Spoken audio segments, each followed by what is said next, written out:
नमस्कार जूले। लद्दाख के संरक्षण और यहाँ लोकतंत्र की स्थापना के लिए जो आंदोलन चल रहा था, उस सिलसिले में आज एक बहुत बड़ा दिन था। आपको याद होगा 3 फरवरी को लेह शहर में बहुत सी जनता यहाँ की जमा हुई थी। लगभग 30,000 लेह की तरफ आए और उन्होंने गुहार लगाई थी भारत सरकार से कि जो वादे सरकार ने की हैं उनको निभाया जाए, लद्दाख को संरक्षित किया जाए 6वें शेड्यूल में।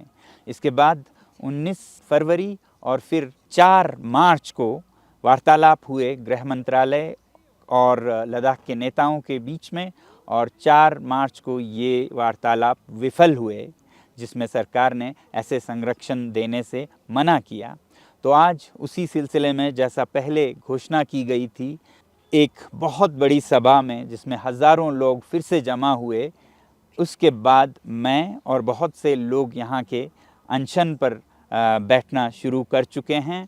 और ये अनशन 21 दिन के चरणों में आमरण चलेगा और हमारी उम्मीद है कि इसमें सरकार लद्दाख के जो जायज़ मांगे हैं, जो कि वादे हैं सरकार की तरफ से, उन पर ध्यान देगी और लद्दाख को संरक्षित करेगी, क्योंकि लद्दाख के संरक्षण में ही भारत की रक्षा है, भारत की संरक्षण है। तो मैं आज आप लोगों को लद्दाख का जो शहीद स्मृति स्थल है, जहां शहीदों के नाम पर स्तूप बने हैं, जहां पर लद्दाख के उन युवाओं ने जिन्होंने लद्दाख के लिए जान दी, उनकी स्मृति है, वहीं पर ये अनशन चल रहा है। और अगले 21 दिन और ज़रूरत पड़े तो और 21 दिन करते हुए बढ़ता जाएगा। बाकी इसके बारे में आप इस भाषण से जो मैंने आज इस बड़े सभा में दिया समझ सकते हैं, इस अनशन के बारे में और लद्दाख के इस मुद्दे के बारे में। भारत माता की, भारत माता की, भारत माता की। मैं आज फिर आप लोगों से मुखातिब हूँ, मगर इस बार एक अनशन शुरू करने के लिए, आमरण अनशन। मगर जैसा अभी कहा गया, चुनाव के आने के संदर्भ में इसे हम चरणों में करेंगे, 21 दिन के चरणों में, जब तक हमारे लद्दाख की ये आवाज़ सुनी नहीं जाती, जब तक सरकार लद्दाख पर ध्यान न दे। भारत माता की हम जय करते आए हैं। भारत माता की लद्दाख के सैनिक ही नहीं, लोग, साधारण जनता रक्षा करते आए हैं हर जंग में। 1948 से 65, 62, 71, 99, हर जंग में लद्दाख के लोग सैनिकों के साथ युद्ध भूमि तक जाते रहे हैं। और उससे पहले जब भारत आज़ाद हुआ, तब लद्दाख कश्मीर का हिस्सा था। किसी ऐतिहासिक गलती के वजह से ये लद्दाख, जो कि एक स्वतंत्र राज्य था हमारे अपने राजा का, वो कश्मीर का हिस्सा बना। और फिर 1947 में लद्दाख ने गुहार लगाई कि उसे भारत माता का एक हिस्सा बनाया जाए सीधे, मगर ये नहीं सुनी गई और हम कश्मीर में ही रहे। और इस हालत से हमें आज़ाद कराया गया 2019 में। आज की जो सरकार है मोदी जी के, उस सरकार ने, और उनके हम सदा कृतज्ञ रहेंगे कि आपने लद्दाख को उनका हक दिया, लद्दाख को एक यूनियन टेरिटरी की तरह अलग प्रदेश बनाया। मगर मोदी जी, समस्या ये है कि आपने हमें आसमान से तो बचाया, मगर खजूर पे लटकाया। और आज हम ऐसा महसूस करते हैं कि जैसे किसी अपहरणकर्ता के अपहरण से आपने हमें बचा के लाया, मगर फिर हमें बेचने पर लिए रख दिया भरी बाजार में। हमें उस अपहरण की स्थिति से निकाल कर लाए जिसके हम इतने कृतज्ञ थे, मगर हम आज खुद को और भी मुश्किल में पा रहे हैं, क्योंकि हम चौराहे पे अपने माँ बेटियों के साथ जैसे बिकने को खड़े हैं। ये जो यहाँ लद्दाख की जनता, जनजातीय जनता है, ये लद्दाख की जो संवेदनशील नाजुक पर्यावरण है, ये बिकने के लिए आज चौराहे पे है कि इस पे कोई भी आके कुछ भी कर सके। यहाँ कोई भी गुट, जो खनन के गुट हैं, औद्योगिक गुट हैं, इंडस्ट्रियल लॉबीज, माइनिंग लॉबीज, आज लद्दाख को ऐसे छोड़ा गया है कि कोई भी यहाँ खिलवाड़ करे, ये सह नहीं सकेगी। लद्दाख का पर्यावरण ऐसा औद्योगिक विनाश कहूँगा मैं तो, विकास नहीं। पूरे हिमालय में देख रहे हैं आप, हिमाचल से लेके सिक्किम तक क्या हो रहा है नतीजा ऐसे विकास और विनाश का। तो यही फिर लद्दाख में होने जा रहा है, और इस बार ऐसे कि हम कुछ कह भी नहीं सकेंगे। मैं आपको इसलिए कह रहा था कि हमें चौराहे पे खड़ा कर दिया, क्योंकि आज हम ऐसा महसूस करते हैं जैसे हमारे हाथ पैर पर सब काट के आपने खड़ा रख दिया है बिकने के लिए। वो इसलिए क्योंकि लद्दाख को जम्मू कश्मीर से निकाल के UT without legislature, without legislative assembly, यानी कि बिना लोकतंत्र का यूटी बनाया है, जिसमें कहीं कोई आवाज रखने की मंच नहीं है जनता के लिए। और इसलिए आज लोग भारत के अन्य राज्यों की तरह, अन्य नागरिकों की तरह अपना हक मांगते हैं कि कम से कम यूटी विथ लेजिस्लेटिव असेंबली, जो कि लद्दाख का हमेशा से मांग था, यूटी विदाउट लेजिस्लेटिव असेंबली नहीं था, वो दिया जाए। तो हम क्या ज्यादा मांग रहे हैं? वही मांग रहे हैं जो दिल्ली को, मुंबई को, या केरल को, या बंगाल को, पंजाब को, हरियाणा को, हर राज्य के नागरिकों को ये हक दिया है भारत माता ने। तो लद्दाख ने क्या गलती की कि उसे आप लोकतंत्र से वंचित रखेंगे, बिना हाथ पैर जबान के रखेंगे? तो एक तो लद्दाख के लोग ये चाहते हैं कि लद्दाख का प्रशासन, लद्दाख का प्रबंधन लद्दाख के लोगों के मंशा अनुसार हो, और उसका एक तरीका है असेंबली, जहां पर चुने हुए प्रतिनिधि फैसले करते हैं अपने चेयरमैन या चीफ मिनिस्टर के साथ, ना कि एक गवर्नर या लेफ्टिनेंट गवर्नर जो कहीं बाहर से आते हैं और कुछ ही साल रह के चले जाते हैं। समस्या ये नहीं है कि वो बाहर से आते हैं, समस्या ये है कि लद्दाख जैसे पर्यावरण को कोई समझ नहीं पाता है जिसने लद्दाख देखा भी ना हो, और उनके 3 साल तो इसे समझने में लग जाते हैं और फिर बाकी वापस जाने में। और ऐसे में ऐसे गलतियां कर बैठते हैं या बैठेंगे जिसका नतीजा यहाँ के जनजातीय जनता को सदियों तक भुगतना पड़ेगा। तो इसलिए लद्दाख चाहता है कि यहाँ भी चुने हुए प्रतिनिधि फैसला करे लद्दाख का, और जो यहाँ के नागरिक हैं, यहाँ जो बसते हैं और जन्मों तक बसते रहेंगे पीढ़ी दर पीढ़ी, वो कभी ऐसा नहीं करेंगे कि इस पर्यावरण को बिगाड़ के आज ही का नहीं कल की परवाह न करें, ऐसा नहीं करेंगे वो।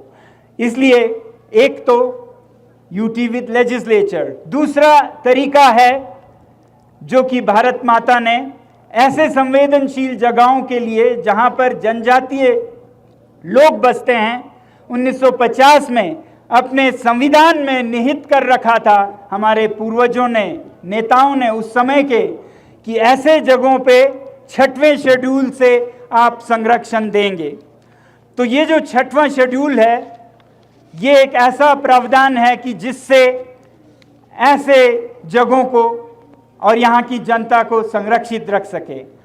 ऐसा नहीं है कि इससे यहाँ कुछ भी विकास नहीं होगा, यहाँ पर उद्योग नहीं होगा। 6वां शेड्यूल सिर्फ ये कहता है कि यहाँ पर ऑटोनमस काउंसिल्स बनेंगे जिनमें चुने हुए प्रतिनिधि अपने फैसले खुद करेंगे अपने विकास का, और उनके पास नियम बनाने की क्षमता होगी, कानून होगी, लॉ मेकिंग पावर्स। तो यही आपसे हम मांग कर रहे हैं, बल्कि मांग ही नहीं, ये आपका वादा है। जब लद्दाख यूटी बना तो आप ही ने, आपकी सरकार ने एक बार नहीं 2 बार चुनावों में, घोषणा पत्रों में लद्दाख से ये वादा किया कि ऐसा संरक्षण लद्दाख को दिया जाएगा। मैंने पहले भी दिखाया है, आज फिर दिखाऊंगा कि 2019 में जब ये संसद के चुनाव हो रहे थे, आपने पहले 3 बिंदुओं में लद्दाख को 6वें शेड्यूल में संरक्षित रखने का वादा किया था। और फिर 2020 में जब लद्दाख यूटी बन चुका था और यहाँ का जो पर्वतीय काउंसिल है, हिल काउंसिल, उसके चुनाव हो रहे थे, तब फिर ये वादा दोहराया गया था। उस समय तो फिर इस मांग को पहला सूची में पहला बिंदु रखा गया था, लद्दाख को हम संरक्षण देंगे 6वें शेड्यूल में। तो एक तरह से आपने एक चेक लिख के दिया हमें। उस समय चेक पे लिखा था 6वां शेड्यूल मैं धारक को देने की प्रतिज्ञा करता हूं। मगर अफसोस उसके बाद के महीनों और सालों में जब हम इस चेक को लेकर कैश करने गए तो इस पे ठप्पा लगता है कि ये चेक बाउंस हो गया। इस चेक में से आपको कुछ नहीं मिलेगा। आज हम आपको फिर गुहार लगाने आए हैं कि आपका दिया हुआ चेक बाउंस हो गया, ये वादा झूठा निकला। और हम नहीं समझते कि आप झूठ बोलेंगे, हम नहीं समझना चाहते हैं कि आप बेईमानी करेंगे। हम शायद यही समझना चाहते हैं कि अभी भी देर है, अंधेर नहीं है। क्यों? क्योंकि आप सच्चाई के मानने वालों में से हैं। आप जब राम मंदिर बनाते हैं अयोध्या में, तो वो सिर्फ एक ईंट पत्थर का मंदिर नहीं, वो सिर्फ एक पत्थर की मूर्ति नहीं। हमें यकीन है कि वो राम, श्री राम, भगवान राम के आदर्शों का एक मंदिर है और आप उनके अनुसार चलते हैं। और राम भगवान का आदर्श था सच्चाई, वचन का पालन करना। रामचरितमानस में कहा है, रघुकुल रीति सदा चली आई, प्राण जाए पर वचन न जाए। प्राण जा सकते हैं मगर वचन नहीं जा सकते हैं। तो ये उम्मीद हम करते हैं उन नेताओं ने जिन्होंने राम का सम्मान किया, वो उनके आदर्शों का भी सम्मान करेंगे और प्राण जाए पर वचन नहीं जाएंगे, वरना प्राण हमारे जाएंगे अनशन में, ताकि आप वचन से न गिर पाएं। तो हमारी उम्मीद है कि आप लद्दाख को ऐसे जो प्रावधान भारत के ही संविधान में है वो देंगे और हम उस चेक को लेके ही रहेंगे। हम कैसे मान लें कि जो आप 6 शेड्यूल के बदले एक कॉन्स्टिट्यूशनल सेफगार्ड देंगे, एक धुंधला सा कॉपी किसी चीज का जो आप देंगे। हमें तो वादा किया था कि आपको एक अच्छा सा घोड़ा देंगे, और अब जब मांगने आए चेक लेके तो आप हमें एक गधा थमा रहे हैं। तो घोड़े और गधे में फर्क तो लद्दाख के लोगों को भी समझ आता है। हमें आप ये कुछ और दे के बहला के वापस ना बेच दे। तो हम मांग करते हैं कि आप हमें जो चेक पे लिखा है वही देंगे। हमें उम्मीद है कि आप भी अपने बच्चों को यही सिखाते होंगे कि हक मांगना आना चाहिए, जो वादा किया है उसका निभाने का भी हमें विवश करना आना चाहिए। और ऐसा विवश करने के लिए हम किसी और पे कोई जुल्म, कोई तकलीफ नहीं डालेंगे, हम खुद पे तकलीफ डालेंगे। आज से हम ये अनशन शुरू कर रहे हैं 21 दिन के, जब तक हमारी ये उम्मीदें पूरी ना हो, जब तक आप सच्चाई पर खरा ना उतरे। तो ये हमारी उम्मीद है आपसे 6 शेड्यूल के प्रति। क्यों ये ज़रूरी है लद्दाख के लोगों के लिए? लद्दाख के लोग आज पिसे जा रहे हैं। उनका ज़मीन जो कि बहुत कम उपजाऊ है, क्षेत्रफल बहुत है मगर बहुत कम जनसंख्या यहाँ पनप पाती है। 3 लाख क्षेत्रफल में ये बहुत से राज्यों से भी बड़ा है।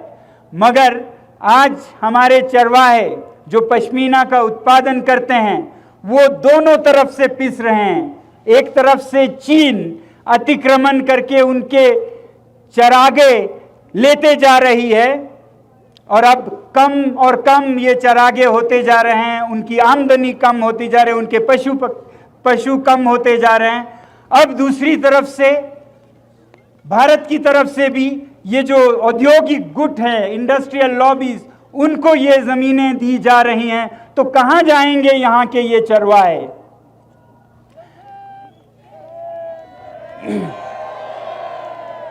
एक तरफ चीन का अतिक्रमण, दूसरी तरफ औद्योगिक घरों का यहां बहुत कतारें लगी हैं।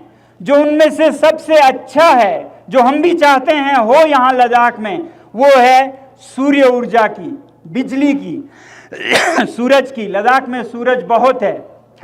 हम चाहते हैं कि लद्दाख काम आए भारत के ऊर्जा ज़रूरतों को पूरा करने के लिए, मगर वो भी यहाँ के लोगों के फायदे और नुकसान को देखे बिना अंधाधुंध किए जा रहे हैं। 13 गीगावाट का प्रोजेक्ट घोषणा हुई है और इसमें कितने चरवाहों के चरागे जा रहे हैं आपको अंदाजा है?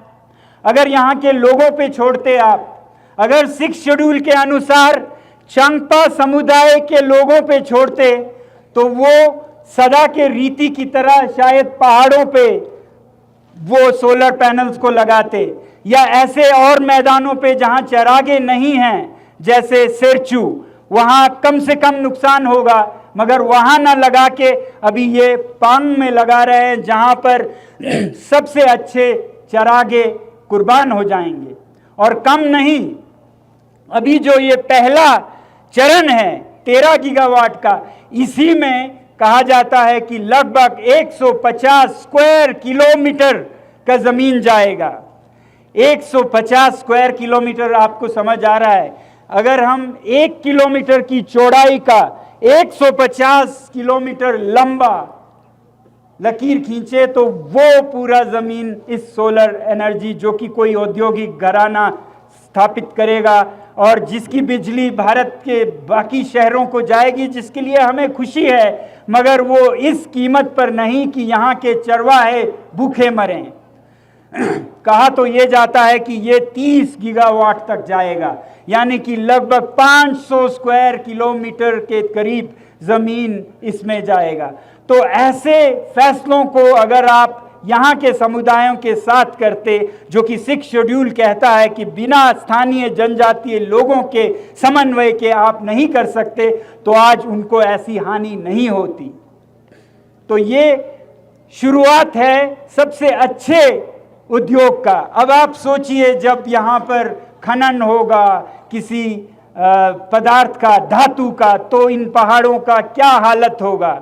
आज टूरिस्ट के गाड़ियों के धुएं से ही ग्लेशियर्स पिघल रहे हैं, कल को उद्योग के धुओं से यहाँ के पानी का क्या होगा और पूरे उत्तर भारत के पानी का क्या होगा, सोचने की जरूरत है। आज विकास सिर्फ आज के पीढ़ी के लिए, और उसमें भी कुछ घरानों के, कुछ उद्योगपतियों के लिए न हो, ये विकास सारे जनता के लिए हो और अनेक पीढ़ियों के लिए हो। इसलिए हम चाहते हैं कि 6 शेड्यूल में लद्दाख को संरक्षित किया जाए। तो अगर जरूरत पड़े तो हम आपको और भारत और देश की जनता को दिखाने ले चलेंगे चांगथंग, जो कि सीमा पर है, क्या हालत हो रही है लद्दाख की जमीन की, जहां पर ये सोलर प्रोजेक्ट भी है और जहां हम आपको दिखा सकते हैं कि चीन कितना अंदर अतिक्रमण करके आया, ताकि दुनिया देखे, देश देखे लद्दाख के चरवाहों के साथ क्या हो रहा है। हम कभी कभी कहते हैं कि कुछ नहीं हो रहा है, मगर जो हो रहा है, हम एक बॉर्डर मार्च इस अनशन के बाद शायद 20-25 दिनों में करें, जहां 5-10 हज़ार लोग सीमा की तरफ जाएं और देखें कहां तक हम जा सकते हैं। उससे साफ आपको दिखेगा कि हम अब कहां तक जा सकते हैं और कहां तक जा सकते थे। हम चरवाहों के साथ जाएंगे और वो हमें दिखाएंगे कि कहां तक उनके चरागे थे, और जब हमें रोका जाएगा या भारत या चीन के सेना के द्वारा, उससे आप लोगों को पता चलेगा कि कितना अतिक्रमण हुआ है। तो हम एक बॉर्डर मार्च की भी कल्पना कर रहे हैं, जिससे कि देश और दुनिया को पता चले लद्दाख के लोगों के साथ क्या हो रहा है, देश से भी और विदेश से भी। तो इन सब से लद्दाख को संरक्षित करने के लिए हम सरकार से चांद सितारे नहीं मांग रहे हैं, उन्हीं का किया हुआ वादा, संविधान में दिया हुआ अनुच्छेद लागू करने की मांग कर रहे हैं। और जैसा मैंने कहा, लोकतंत्र, हिमालय में लद्दाख के कई बहनें हैं, वो स्कार्दू बाल्टिस्तान जो कि पाकिस्तान में है, तिब्बत जो कि अभी चीन में है, सिक्किम भारत में ही है, भूटान आज़ाद है, इन सब में, यहाँ तक कि स्कार्दू बाल्टिस्तान में भी लोकतंत्र का एक प्रणाली है चुने हुए प्रतिनिधियों का। तिब्बत चीन में है, वहाँ भी एक इंस्टीट्यूशन है डेमोक्रेसी का। सिक्किम में तो पहले से ही पूर्ण लोकतंत्र है ही, भूटान में है। और सिक्किम में, सिक्किम की आबादी जब सिक्किम राज्य बना तो केवल 3 लाख से भी कम थी, लद्दाख से भी कम थी। आज हमें कहा जाता है कि आपकी आबादी उतनी नहीं है। तो ये न कहिएगा, अगर सिक्किम लोकतंत्र पा सकता है तो लद्दाख भी पा सकता है। तो इन्हीं उम्मीदों के साथ मैं आज देश की जनता से अपील करता हूं, गुहार लगाता हूं कि ये समस्या सिर्फ लद्दाख के लोगों की नहीं है, पूरे भारत की समस्या है। और अगर लद्दाख के लोग हर युद्ध में सैनिकों के साथ भारत की रक्षा करने निकले हैं हर वक्त, तो आज भारत के नागरिकों के, चाहे वो दिल्ली में हो, चेन्नई में हो, कलकत्ता में हो, मुंबई में हो, आपकी जिम्मेदारी है कि आज आप लद्दाख की रक्षा करें। इसलिए मैं अपील करता हूं कि आप में से जो लद्दाख आए हैं वो तो इसमें नेतृत्व दें, और बाकी लोग जो लद्दाख का ख्याल करते हैं वो सब मिलके अपने अपने शहरों में फ्रेंड्स ऑफ लद्दाख, लद्दाख के दोस्त ऐसे समूह, लद्दाख मित्र समूह बनाएं, friends of Ladakh, friends of nature, जो कि ऐसे अंधाधुंध विनाश विकास से लद्दाख को बचाए। आपकी आवाज़ बहुत ज़रूरी है, सरकार तक पहुँचे, आपकी आवाज़ प्रधानमंत्री जी तक पहुँचे, आपकी आवाज़ गृह मंत्री जी तक पहुँचे, हमारी आवाज़ के साथ मिलके, ये बहुत ज़रूरी है। ज़रूरी क्यों है? क्योंकि हमारे सरकार पर हमें समझ आता है, जैसा हम देख रहे हैं और जैसा कई नेताओं ने कहा है भारत के, खासकर ऑपोजिशन के, कि कई औद्योगिक घराने, कई औद्योगिक गुट सरकार पर यह दबाव डाल रहे हैं कि लद्दाख को संरक्षित न रखें, ताकि वो लद्दाख में खिलवाड़ कर सकें, वो लद्दाख के ज़मीन, लद्दाख के वादियों को माइनिंग कर सकें। तो अगर उनका दबाव सरकार पर है तो फिजिक्स में कहते हैं कि इक्वल एंड ऑपोजिट फोर्सेस होने चाहिए। तो हमारी तरफ से और आपकी तरफ से इक्वल एंड ऑपोजिट, बराबर की आवाज़ और शक्ति और प्रेशर, दबाव सरकार पर आए कि वो जो दबाव औद्योगिक गुटों से है उसका ये बराबर हो, और सरकार फिर अच्छे नीयत से, अच्छे समझ से फैसला कर सके बिना किसी दबाव के। तो ये हमारी एक दायित्व है कि आज आवाज़ उठाएं, आज लिखें सरकार को, प्रधानमंत्री जी को, गृह मंत्री जी को, लद्दाख के संरक्षण के बारे में।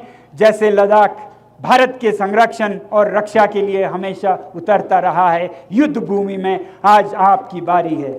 शुक्रिया, बहुत बहुत धन्यवाद। जय हिंद, जय लद्दाख।